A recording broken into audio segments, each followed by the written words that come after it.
Hello everyone, నేను మీ సత్య. ఈరోజు సపోటా juice ఎలా తయారు చేయాలో చూసేద్దామా? ఫస్ట్ సపోటా పళ్ళను క్లీన్ చేసి పెట్టుకోవాలి. ఆ పైన తొక్కని గింజల్ని తీసేసుకోవాలన్నమాట. మొత్తం అన్నీ ఇలా తీసేసుకొని మిక్సీ జార్లో వేసేసుకోవాలి.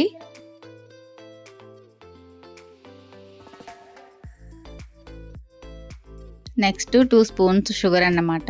షుగర్ ప్లేస్లో హనీ వేసుకుంటే ఇంకా మంచిది. ఇందులోనే కొన్ని ఐస్ క్యూబ్స్ వేసుకోవాలి. నెక్స్ట్ మిల్క్ని యాడ్ చేసుకోవాలి. ఇంకా గ్రైండ్ చేసేసుకొని గ్లాస్లో సర్వ్ చేసుకుంటే జ్యూస్ రెడీ. టేస్ట్ అయితే చాలా బాగుందండి, మీరు కూడా ట్రై చేయండి. ఈ సమ్మర్లో ఎక్కువ జ్యూస్లు అవి తాగుతూ ఉంటాం కదండి. బయట జ్యూసులు తాగే కన్నా ఇలా ఇంట్లోనే ప్రిపేర్ చేసుకుంటే మంచిది కదా. స్కూల్ నుంచి పిల్లలు ఇంటికి వచ్చేసరికి తయారు చేసి ఇచ్చానన్నమాట. చాలా హ్యాపీగా తాగేశారు. ఇలా పిల్లలున్న అందరిళ్ళలోనే జ్యూసెస్ అవి చేసుకోవడం కామనే. కాకపోతే మీకు నచ్చితే కనుక ట్రై చేయండి.